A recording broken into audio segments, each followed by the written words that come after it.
Alors, un sujet étonnant qui est celui de l'interprétariat. Pierre Trileschi qui va nous rejoindre, bienvenue.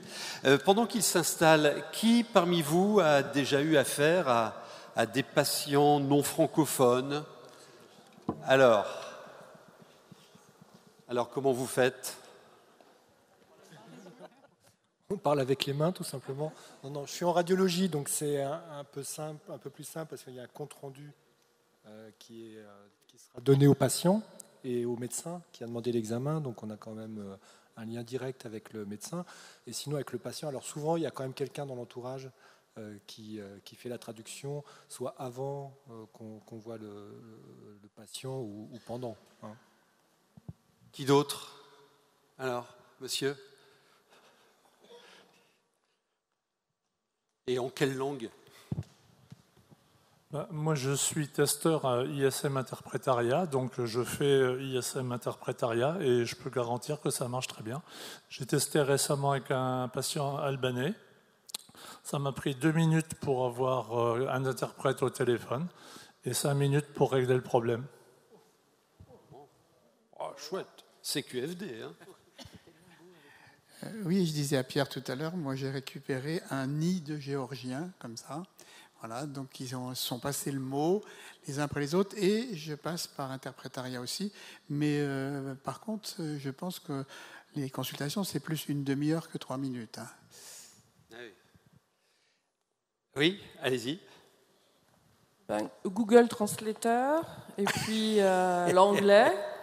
Et il existe des petits bouquins, notamment la Croix-Rouge a édité un guide de l'examen clinique en plusieurs langues qu'on peut montrer avec des...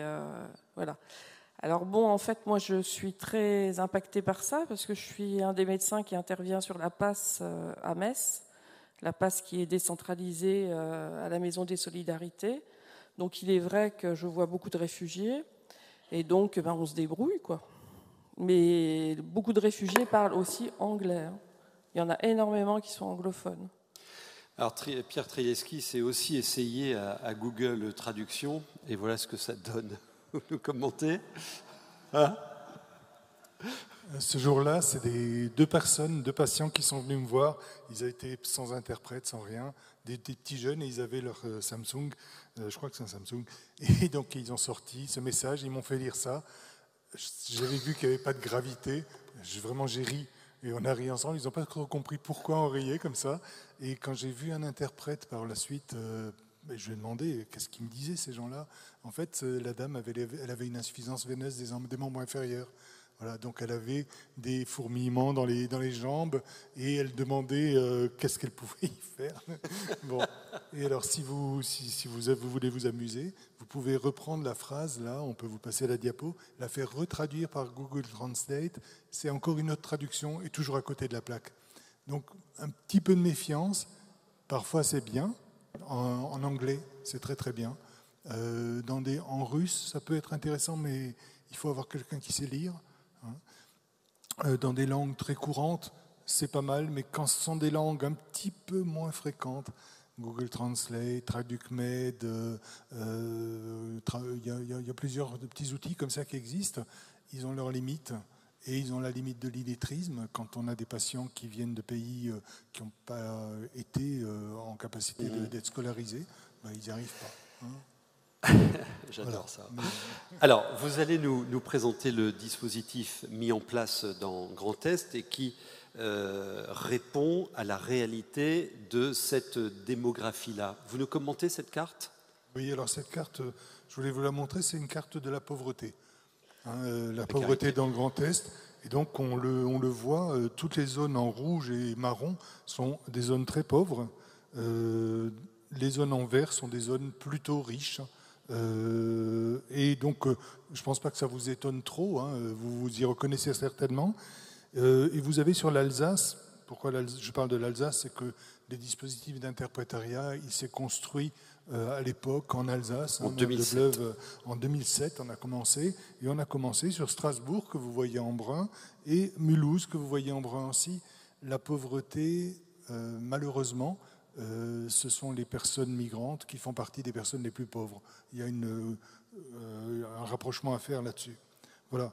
Et donc là maintenant, on voit sur cette carte les perspectives, si on veut diffuser au Grand Est, les perspectives, où est-ce qu'il va y avoir besoin d'interprètes. Alors, c'est quoi l'interprétariat? Il y a disons, on va faire une recommandation de 3 grades de recommandation. Soit le médecin est face à son patient et a affaire à une situation très simple, mais il se débrouille. Il n'y a pas besoin d'interprète, il faut quand même le dire. Ça fait longtemps qu'on le fait, on sait très bien faire ça. On se débrouille, on utilise parfois un voisin, parfois une personne de la famille. Éviter d'utiliser des enfants, ça c'est très toxique, sauf pour des choses vraiment très très simples. Une angine, ben voilà, on peut y arriver sans problème. Dès que la situation a une complexité normale, ça devient délicat et on peut se débrouiller, ça dépend, parfois en anglais, effectivement, parfois en allemand, ça dépend de son niveau soi-même de maîtrise de ces langues, parfois un peu avec les mains, un petit peu, mais c'est vite limité et on peut se retrouver en situation de devoir multiplier des examens complémentaires. Donc quelqu'un qui a mal au ventre, on comprend qu'il a mal au ventre, ben on lui fait faire une écho, un scanner, un IRM, parfois 2 échos, parfois 3 échos, parfois 3 coloscopies. J'en ai une comme ça, il y a eu 5 coloscopies. Bon, on multiplie parce qu'on n'arrive pas à comprendre. Donc ce qu'on recommande au niveau de l'Union, c'est, dès que c'est possible, de recourir à un interprète par téléphone. Donc Alain, c'est vrai, ça peut être 30 minutes, mais la moyenne, on a évalué ça, c'était 10 à 15 minutes de temps de consultation, d'intervention de l'interprète. Bon. Mais c'est 15 minutes peut-être de plus que de la consultation qui aurait été là auparavant, effectivement. Et quand la situation est très compliquée, alors là, il faut recourir à l'interprète présentiel, l'interprète qui se déplace, qui peut traduire aussi le non-verbal, c'est aussi important, et ou bien de la visioconférence. Voilà, grosso modo, le dispositif tel qu'il est monté. Alors, ça, c'est le dispositif qu'a développé, alors maintenant à l'échelle du Grand Est, votre union régionale. Et c'est intéressant parce que je suppose qu'il n'y a pas d'interprète disponible partout là, sur le territoire. Donc, on a là une réponse souple et agile. Alors, plusieurs questions sur comment ça marche. Le sujet de la confidentialité, par exemple. Elle est complète. Les interprètes qui interviennent sont des interprètes professionnels. La confidentialité, ils sont tenus au secret. Et la confidentialité, elle est garantie par leur employeur. On sait qui est leur employeur. Et je vous encourage, quand vous utilisez un interprète, à rappeler à la personne que chacun est tenu au secret. Et si la personne s'y oppose, n'imposez jamais un interprète, jamais. Donc, vous êtes responsable de votre acte. Le dispositif de l'Union régionale vous apporte une garantie de personne qui est en capacité professionnelle. Et donc, vous nous avez, je le redis, vous nous avez expliqué la gradation de l'intervention. On peut utiliser Google Traduction ou des gens de la famille, mais je répète ce que vous disiez, on proscrit l'implication de l'enfant. Deuxième niveau, dans des situations cliniques un peu plus compliquées, on fait de l'interprétariat à distance. Et puis, on peut envisager, troisième niveau, de l'interprétariat sur site. Ça coûte combien? Alors, ça ne coûte rien, ni aux patients, ni aux médecins, sauf que le médecin paye ses cotisations à l'URPS. Donc, nos cotisations sont utilisées et l'URPS finance le pilotage du dispositif et les prestations sont financées par l'Agence régionale de santé et par l'assurance maladie pour le Bas-Rhin. D'accord. Point fort, point faible, point de progrès, qu'est-ce que vous pouvez nous dire? Alors, point fort, c'est une extrême satisfaction.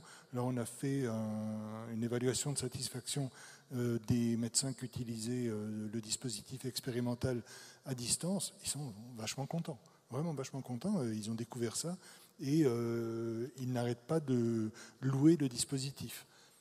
Point faible, ça prend du temps, Alain a raison, ça prend un peu de temps. Je pense qu'à l'usage, on se rend compte que le temps donné à ce moment-là, c'est un investissement et il est récupéré par la suite. Mais c'est encore à prouver, ça facilite l'accès aux soins, ça nous permet de faire réellement notre boulot, parce que rien n'est plus frustrant pour un professionnel de santé que de se retrouver complètement impuissant parce qu'il n'arrive pas à se comprendre avec le patient. Donc on arrive à faire notre travail, on arrive à tenir nos objectifs de soins, donc les indicateurs de satisfaction sont excellents, les patients semblent contents, il y a une thèse qui est en cours en ce moment pour évaluer la satisfaction des patients, on va voir ce qu'elle donne. Et points sur lesquels il va falloir un peu progresser? Alors là, actuellement, je suis en train de vous vendre un dispositif qui n'est pas encore complet, puisqu'il n'est pas accessible pour tout le monde. En Alsace, oui, sans problème. Dans le Grand Est, ce n'est pas partout. C'est en train de se mettre en place. Et là, on a l'année à venir pour que le dispositif vienne disponible pour l'ensemble des médecins libéraux. Les médecins généralistes, ça va se faire assez rapidement. Pour les médecins spécialistes, il faut qu'on trouve le bon modèle. Et là, je suis en contact avec l'Union régionale des Pays de Loire qui avait copié notre dispositif il y a quelques années et qui a développé de l'interprétariat à distance et qui ont trouvé un système qui facilite l'accès pour les médecins de second recours. C'est important que l'ensemble du parcours de soins soit fourni en interprétariat. Donc voilà où est-ce qu'on en est aujourd'hui. Après, bien sûr, ça coûte. On n'a pas de modèle économique pertinent. Actuellement, c'est financé par le fonds d'intervention régional. C'est-à-dire que c'est toujours sur contrat avec l'ARS. Et donc, ça, un contrat, il peut se casser la figure. Une fois qu'il arrive à son bout, qu'est-ce que ça peut donner? Et on attend une évaluation qui a été réalisée par l'IGAS sur ce système. Ça a eu lieu, c'est sur le bureau de la ministre. Et on attend sa publication. Peut-être qu'un modèle économique différent va être proposé et vous êtes en attente là-dessus. Ah oui. Mais la mesure de délai de 3 mois pour accès à la CMU, c'est un coup dans les lattes, ça? Alors, dans le dispositif-là, on ne regarde pas cette question-là. C'est-à-dire qu'un médecin qui reçoit un patient sans condition, s'il le reçoit alors que le patient n'a pas d'assurance maladie, on a le droit de faire des actes gratuits. On a ce privilège de ne pas avoir du tout de conditions pour recevoir nos patients. Eh bien, l'interprète peut intervenir, évidemment. D'accord. Ouais. Ok, c'est très clair. Merci beaucoup. Merci. Merci à vous. Merci.